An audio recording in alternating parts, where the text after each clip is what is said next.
This is Xenovore. Now, Xenovore, we worked a lot on. I mean, everybody worked a lot. However, it's a lot of Tom's baby. The Xenovore has no shortage of eye candy, and there's a lot of inspiration again taken from those classic space monsters and alien bugs throughout the years. So we've got a lot of biomechanical elements and a lot of just really interesting detail. Yeah, everything was refined to be what we felt was perfect. So, you know, everything from the shape of the teeth, the length of the jaw, the orange accenting the purple was a color theory choice because it just makes them feel radiant and glowing. And these windows into the fleshy bits exist all over, both in more biomechanical and more organic forms. And of course, we've got an homage here with the chrome teeth, tusks, and claws. You know, feeling something a little more unearthly. It's not just bone. One of the things I love about this is while it's very obviously alien, the origin could be speculative. An alien species or an experiment gone wrong. The digigrade legs are one of my favorite features of this. Digigrade legs are very difficult to do in production. We really got to kind of go all out on this. This was a combination of some design elements from Jordu off of my original renders, but he's almost got this raptor killing claw on top of looking swift, deadly, and vicious. Everything is interesting on him. Even the back, this back hump that keeps his center of gravity feeling exactly where it's supposed to be. You still have these windows of soft flesh. Maybe it's poison or venom in here, or maybe it's more baby xenovores, and that's how the alien incubator came to be. They took one out of him. This thing is built to last, and so it's, again, all foam, latex rubber, foam filled. Even the head, it's got a big armature in it that goes through the piece and is welded to metal, so everything is as tough as it can be and yet feels very organic and real. And of course the art is it takes the mechanical side to the next level. So this thing is complete. It comes on a 40 by 48 pallet. It's shrink wrapped, all bound up. So you just take the shrink wrap off and plug it in. He moves like this and he can come forward. And then, but we beefed up the cylinders. These are massive cylinders. But the arms are actually on bearings. So each arm is on its own bearing. So as he thrashes, the arms are just going crazy. You've got car lights here that provide the strobing effect. You've got a really nice amp that's a full range amp, very loud. We're actually using windshield wiper pumps and a windshield wiper tank. And so those are right here. And so when he is doing his thing, you know, they're like, whoa, that's cool. And then all of a sudden, it's interactive because he's like, and you're like, ah, very easy to operate. You have to have air, compressed air, and it just plugs in with a standard fitting. This is the valve to control your air pressure. We recommend keeping it low, like 60 pounds or something, because there's a point that adding more pressure, it improves it, and then there's a point where you're just beating it down. Here's the boo box connected to the speaker.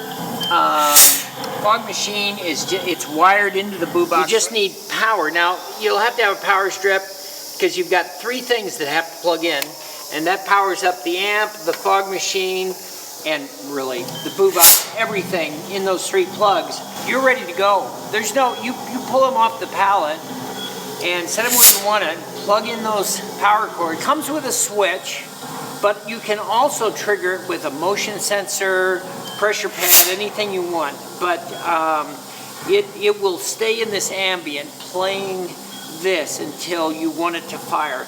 And then you just, whether it's you, an actor, or a motion sensor, you just push this.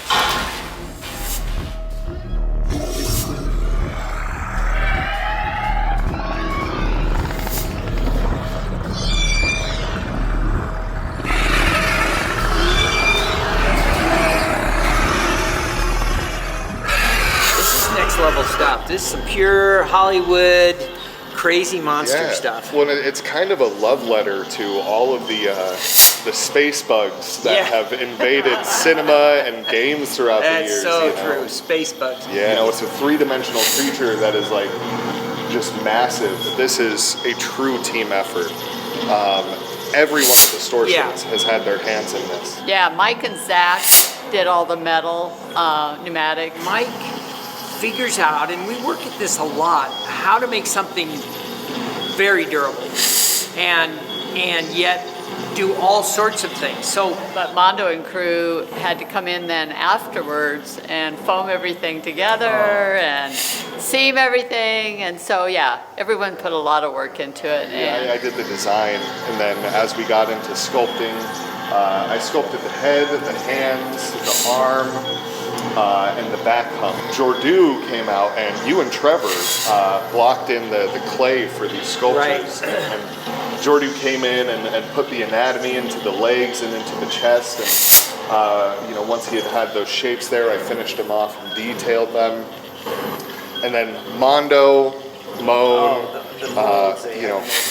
Monty, Miguel, and Michael all downstairs, going crazy working through this.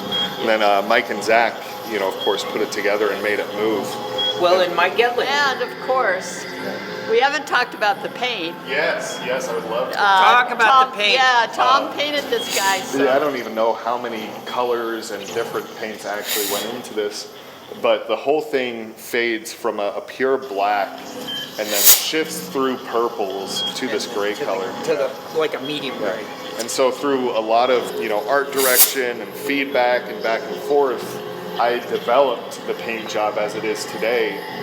Trevor and Monty both helped me execute it. So, The purple gray combo. Yes. Yeah, well, now the gray was Marsh's idea because to have it all purple, it starts to get a little cartoony.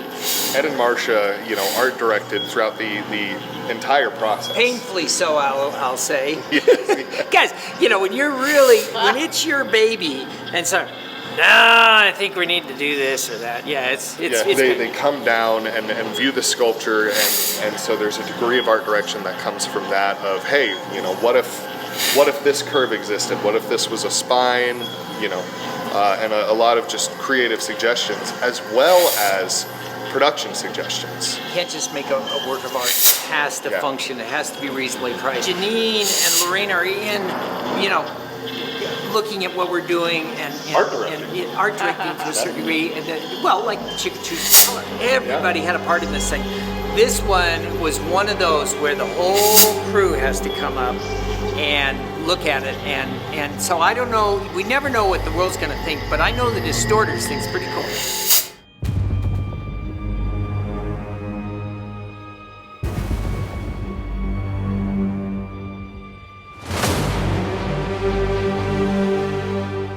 I think it's one of the coolest things he's ever sculpted. Yeah, well, I would agree with that. Wholeheartedly Astounding. agree.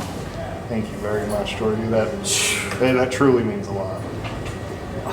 So a single Xenovore is comprised of 14 different sculptures, 29 days of sculpting. And this character first started on that whiteboard.